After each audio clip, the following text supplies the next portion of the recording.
Good morning, everyone. If I look more tired than usual, mind your business, all right? About 3 years ago, back in the time before we didn't have kids, my wife and I were at our parents' house, and I was cleaning out our car. That's what you used to do. What else would you do with all your free time? So I'm wiping and I'm vacuuming, and a little boy climbed into my front seat in their driveway. He looked about 3 years old. I didn't know him, but this wasn't weird because my mother-in-law teaches piano lessons. There's always students coming in and out. Thought, no big deal. Tried to talk to him, but he was just mashing buttons, playing with the wheel. Very good. 10 minutes later, I'm done cleaning, and I say to him, hey, let's get you inside. Let's get you back to your parents. But he starts walking down the driveway towards the street. I think, okay, maybe he's just across the street. So I go across the street with him, and I say, I'm going to walk with you back to your house. So he's about 20 feet ahead of me, and we start walking. And we keep walking, and it's about 3 or 4 minutes, like maybe half a kilometer. This is a long time to be following a little kid as a pastor. The optics are not good, okay? And we're walking, and I thought, where does this kid live? And we get to the end of the street, and he turns and looks at a big apartment building. And he starts walking towards it. Okay, maybe he lives in here. We walk. We get to the lobby. Someone's leaving, so we go in the doors. We go into the elevator. He pushes one button. Looks legit. We go up to the floor. We come out. Doors open. He goes up to one door in the hallway. I knock, and I say, hey, your kid was in my car, but he's out now, and welcome home. And the person said, this isn't my kid. And we're both looking at each other, and the 3-year-old, as we're talking at the doorway, he bends over and goes, blah, and pukes in their doorway. He looks up and then runs down the hallway again. And so I'm like, sorry, and I run after the kid. Elevator doors open. He goes in the elevator. We go down, and he walks out of the apartment building with me. And we keep walking. He's trying to run into the street, so I kind of do the one-armed toddler scoop. And we're walking, and we're getting into the nicer houses. And he points at a house, and I'm like, I don't believe you. And he points at another house. No, man, quit playing with my heart. He's pointing. After a while, he does the toddler wiggle. He gets out, and he keeps going. And he's going, and this has been about half an hour. We've been going a long time, and I'm thinking, what is going on? This is not good. This kid needs to get home. I need to get rid of this kid. He runs up. He knocks on a door of a very swanky house. The people open like, yes, and then he runs away. And I say, sorry, I'm trying to get rid of this kid. And at a certain point, I think it's time to call the police. This is not good. I need some backup here. Pull out my phone, and in that moment, someone runs around the corner. This grown man with a wild look in his eyes, and he yells, Ben! And he runs up, and he scoops up the boy. It's so good. Then he puts him down, and he looks at me. And he's got the wild look in his eyes. And he's coming close, and I thought he's going to hit me. And part of me thought, he deserves one punch. Like, one is free. After that, I'll weave on him. But he gives me a hug, and he says, thank you. His toddler got out of the house and had been walking, and they were looking for him, and he was lost. And I say all this because I ask, have you ever had a moment in life where you felt that desperation, where you needed someone to come? Your tire bursts on the highway, you don't know how to change it, you need help. Or your kid's choking in a restaurant and you don't know CPR. Every time we're at Costco, Lucy's eating a hot dog, I'm watching close because I'm like, I don't know CPR, but I'll be ready to call for help. Or you're in a foreign country and you lose your passport.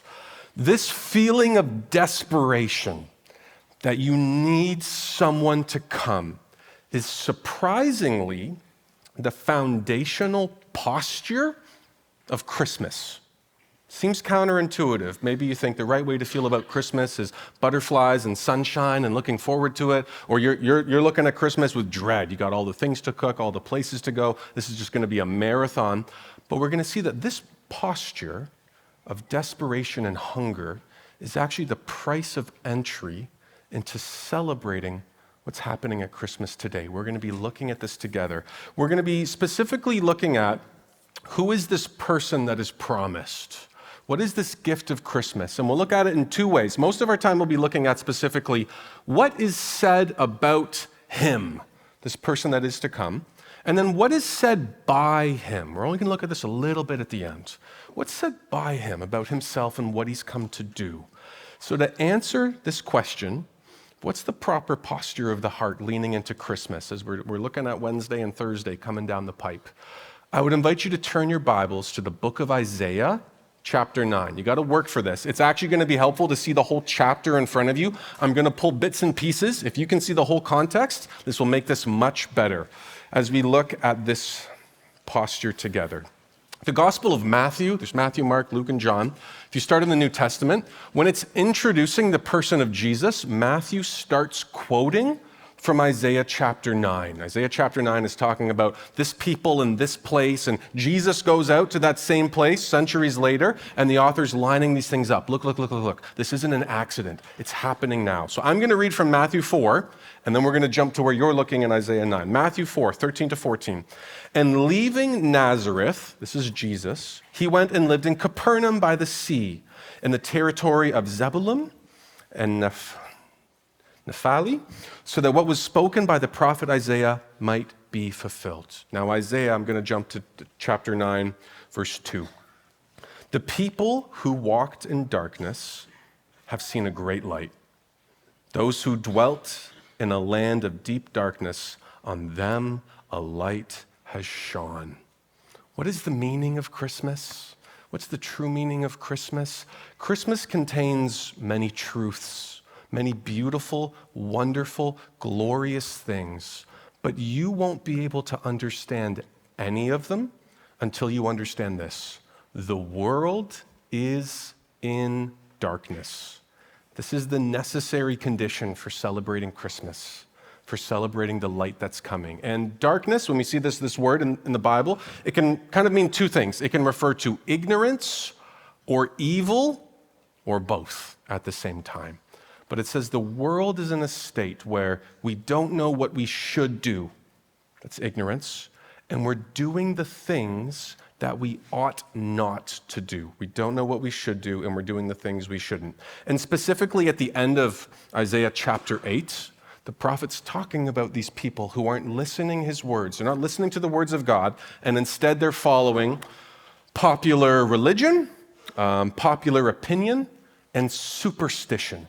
They're not following God. They're looking to their experts, their scholars, and their mystics. And the condition that they are in, these people in darkness, let's read this specifically in Isaiah 8, 21, 22. Distressed and hungry, they will roam through the lands. They will look toward the earth and only see distress and darkness and fearful gloom. They're looking to all their resources to solve things, hoping for solutions. And this is still a very popular sentiment today. That, hey, if we can get this group elected, or if we can get the market in this state, or once we have a certain technological innovation, humanity will be better off in a moral sense. I think we confuse material progress with moral progress. And if I had to posit to you why, I think it's because we are historically ignorant. We believe that things are dark, but we believe we can make it better. We're ignorant of even the last century. An interesting voice of global affairs in the 20th century was actually a man named Václav Havel, if I'm saying that right. And he was the president of Czechoslovakia. He was the last president of this nation when they were a communist socialist nation. And then they became a democratic state, the Czech Republic. He was the president at the end of the communist state, and he was the president at the beginning of the democratic state. So he had an insight into all the market structures and political systems that were kind of being tried out in the 20th century. And he was skeptical that a market state or a political state or certain innovations would ultimately solve anything. Let me show you just a kind of a conglomeration of things he said. He said, pursuit of the good life will not help humanity save itself, nor is democracy alone enough. A turning to and seeking of God is needed. He said this at the end of the 20th century, the bloodiest century maybe humanity has ever seen. The most technologically, culturally, artistically advanced nations in the world did the most heinous things. He says this isn't enough. There's something more foundational. And so there's outer problems that stem from inner problems. And I believe January 5th, I will celebrate my 5th anniversary as being a pastor. So I've learned a couple things in these 5 years of experience. I've learned it's really easy, it's not hard to get us to agree that things are broken out there. Outside, things are messed up. This is kind of the song of our age. We are all disciples of cynicism, criticism, suspicion, and skepticism, okay? But it takes more work for us to acknowledge that things are also broken in here, that there's also things inside me that I can't control, regardless of how many podcasts and books that I consult, regardless of all my self-determination. There's certain things that are hard to fix. So I'm going to read a list of things in first person. I want you to listen, see if any of these resonate with you. I can't seem to feel content for longer than a week. I can't make my fear go away. I can't make my sadness go away. I can't fix my shame or envy or anger. I can't stop worrying about the future. I can't stop waking up at 3 a.m. and staring at the ceiling. I can't salvage my reputation. I can't protect those I love. I can't stand the pain. I can't stop drinking. I can't stop binge eating, binge spending, binge watching, binge working. I can't find a spouse. I can't stay married. I can't forgive my ex. I can't find a friend. I can't manage my temper. I can't save money. I can't be grateful. I can't get my hair, my teeth, my stomach, or my skin to look right. I can't please my parents. I can't have kids. I can't get my kids to leave home. I can't get my kids to come home. I can't open up. I can't shut up. I can't sleep. I can't stop comparing. I can't feel joy. Paul said it like this. He said, "For I do not understand my own actions. For I do not do what I want, but I do the very thing that I hate. For I know that nothing good dwells in me, that is in my flesh. For I have the desire to do what is right, but not the ability to carry it out. For I do not do the good I want, but the evil I do not want is what I keep on doing." And in the last couple years, I've seen things bubble up inside of me that I didn't know was there. There's pieces of software in my heart that are surprising me. Ways of reacting, ways of thinking, ways of speaking, ways of coping that disturb me. I get to know my extended family, and I see generations of this passed down. And I don't want this to go down the line to my kids as well, but I can't seem to stop it. But these things need to go in the ground with me. This needs to stop with Sawyer. And I'm powerless to control these things. We are people in the dark. I don't know what I should do, and I can't stop doing these things that hurt those around me and hurt myself. I seem to be the victim of myself. I am my own jailer. So what do we do in the dark? What hope is there for people who are wandering? We're told that a light has shone on those who are in the darkness. And we are in darkness, my friends. In Isaiah 9, 6-7, the good news now comes. "For unto us a child is born, to us a son is given, and the government shall be upon his shoulders, and his name shall be called Wonderful Counselor, Mighty God, Everlasting Father, Prince of Peace. Of the increase of his government and of the peace there will be no end." There's so much here. The first thing to notice, unto us a son is born, is given. It's a gift. That's the first thing. You didn't get enough points and now you redeemed it. This is a gift. And the government shall be on his shoulders. What does that mean? All authority, all power, all governance is his. And that's a gift. Someone is coming and he will have all authority. He will rule over everything. And this is the gift to the people in the darkness. Interesting to think about. The dominion of this Messiah is what people in darkness need. And he's given several names, and he's kind of give us some insight into here. As a wonderful counselor, Monica, could you throw that verse back up? I know I'm being difficult here. It might be helpful to see it. As a wonderful counselor, he conceives the perfect plan of redemption for the people in darkness. As a mighty God, he actually has the power to enact that plan.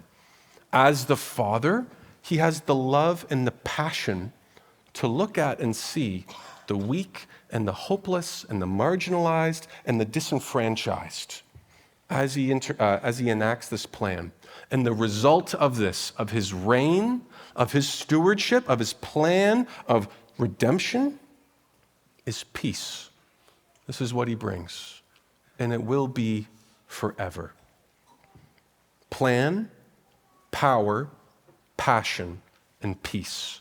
This is what's being brought by this Messiah. So we've seen that we are a people in darkness. The good news for the people of darkness is that Jesus is the light. He is the light that's spoken of. When John is introducing Jesus, he's also trying to connect these dots. He says in John 1:9, the true light, which gives light to everyone, was coming into the world. In the beginning was God, and the Word was God, and the Word was with God, and all things were made through him. No things were made that were not made by him, and this is coming to dwell with the people in darkness.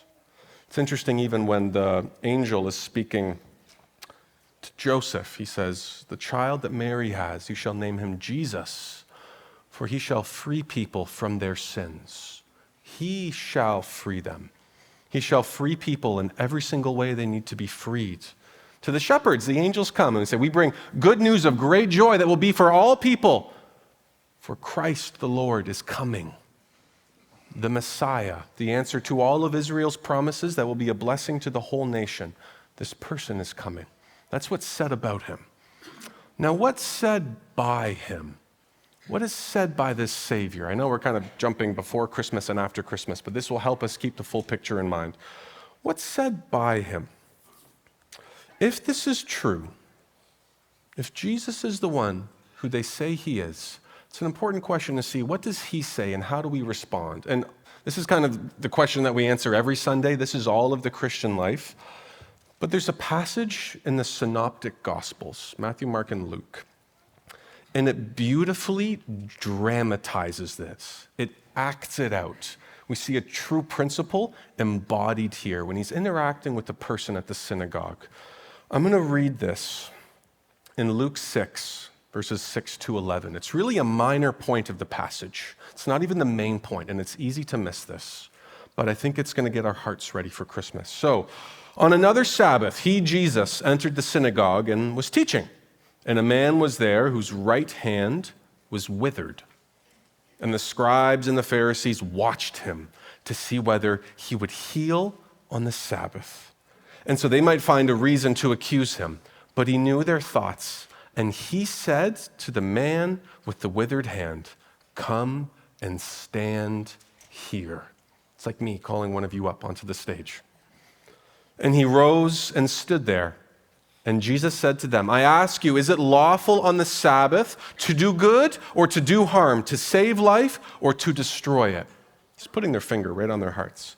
And after looking around at them all, Mark says he looked around in anger. He said to him, stretch out your hand. And he did so, and his hand was restored. In the ancient world, the right hand, it was kind of symbolized with power and blessing and agency, kind of just because right hands were so prevalent, prominent. The left hand was seen as weaker and kind of dirty and impure, figuratively and literally for sanitation reasons, okay? So there were some associations with this. Maybe this man was a beggar. Maybe he couldn't get work. I don't know. Maybe it was hard for him to get married. I'm not sure. But he's in the temple. He has a spiritual hunger in some sense.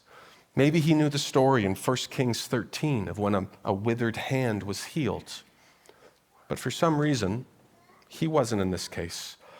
And Jesus says to him, stand up. And he stands with this source of his shame, the thing that he's been trying to hide. Maybe it's tucked under his cloak, this thing he can't control that's plagued him ever since he had it. And Jesus asks him to do the very thing he does not want to do. He says, reach it out towards me.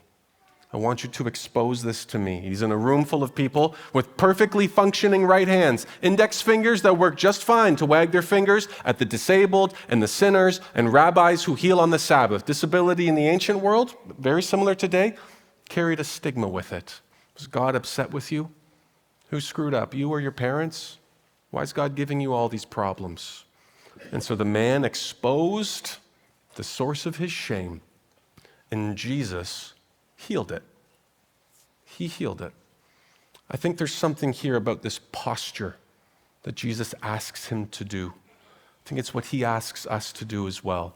Henry David Thoreau, he said this: most people lead lives of quiet desperation. We've all got this thing, and I'm trying to hide it. I'm trying to manage it. The first step really in entering into Christmas, into union with the Messiah, the first step is to identify your withered hand. The first step is to name the place of powerlessness in your life. We know that we are powerless over weather, over inflation, over whether your flight's going to be late or early or delayed. But it's hard to get church people, I've found, to admit this powerlessness. Yet powerlessness is the only thing we really have power to admit. John Ortberg, in a recent book with this illustration, he said that spiritual life always begins with the recognition of powerlessness. What's the thing? What is it? Is it a grudge in your heart? Someone who hurt you, someone who broke you, and you can't get over it? Is it a health condition you can't shake? Anxiety you can't break? A health condition that doesn't go away? Is it a hatred in your heart that won't melt? Is it an anxiety that you can't overcome? A dream that you can't get back or achieve in this way? The first step is not to just move past it. It's not to identify it and lay claim over it. It's first to identify it. Make it first person. My shame, my drinking, my envy, my anger. That's the first step. And Rick and Sherry Blackman, they created kind of this scale, this chart, they're counselors, of really these 5 stages of recognition to embracing. They're going to be behind me on the screen. The first step is simply to reject. Then it's to resist, to tolerate, accept, and embrace. This is how we all act with our faults, our failures. You see Adam and Eve in the garden, and they hide from God with their shame, with the things they're not proud of. And God comes to them and he says, did you eat of the tree? And Adam, he's rejecting and he's resisting. He says, listen, it was the snake who did it. It was him. And I got it from the woman whom you gave me, by the way. He's rejecting. He's resisting it. Doesn't want to lean into it. And we see the other side of this actually with the Apostle Paul. He talks about a thorn in his side, something that torments him. And 3 times he's pleading with the Lord to take this thing away. Can you stop this? We don't know exactly what it is. Can you remove it? And he says that God actually gave it to him, this weakness, to keep him humble with all the revelation that he was receiving. So not only does he go from maybe tolerating it and saying, God, can you get rid of it? We actually see this shift. I'm not making this up. This isn't cheap therapy. 2 Corinthians 12, 9-10. But he said to me, God said to him, my grace is sufficient for you, for my power is made perfect in weakness. Therefore, I will boast all the more gladly of my weakness, so that, this is Christmas, the power of Christ may rest upon me. For the sake of Christ, then, I am content with weakness, insults, hardships, persecutions, and calamities. For when I am weak, then I am strong.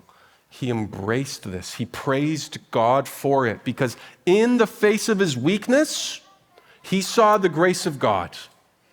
Maybe you don't have joy because you're not desperate enough. That the good news of the gospel comes to those in the darkness. Do you even know what Christ has come to set you free from? Do you see the tangible, practical, daily areas of your life where his grace has come to set you free or to make up in your lack? Your weakness in the dark is not a disqualification. It's an invitation. Jesus says, take out your hand and stretch it towards me.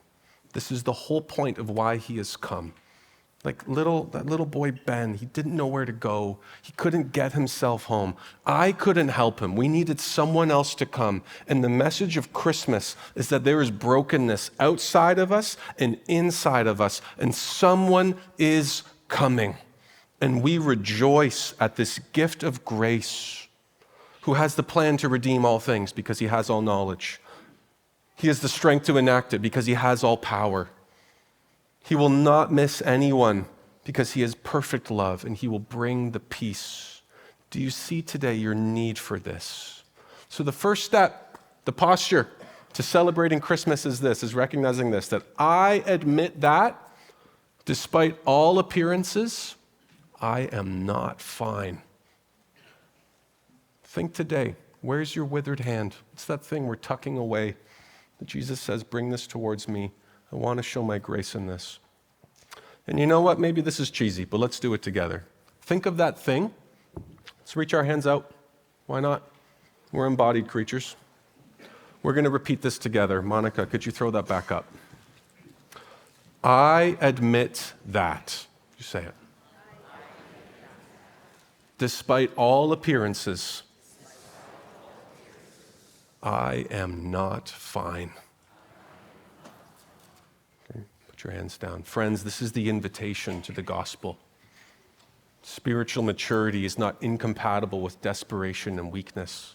It's the beginning of it. This is the reason why Christmas is good news, why it's joy to the world, because I need a Savior. I don't know what to do, and I'm doing the things I hate. I'd invite you to bow your heads. Maybe this is the only quiet moment you're going to get this week. Holy Spirit, would you would you illuminate to us the areas of our heart where we are still broken? Maybe you will heal them today. Maybe you're not going to heal them till glory.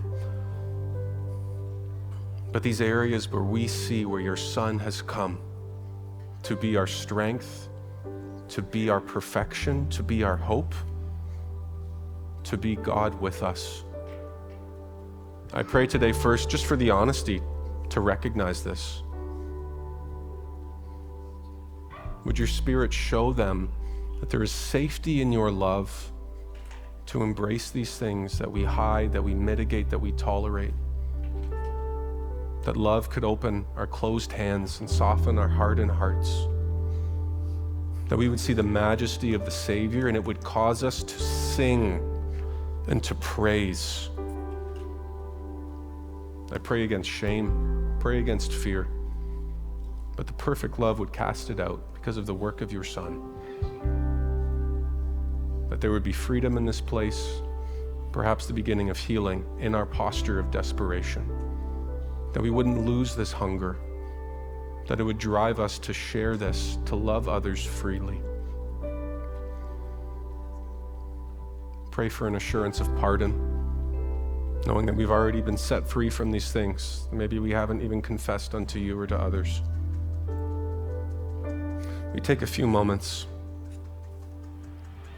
reflect on these things together.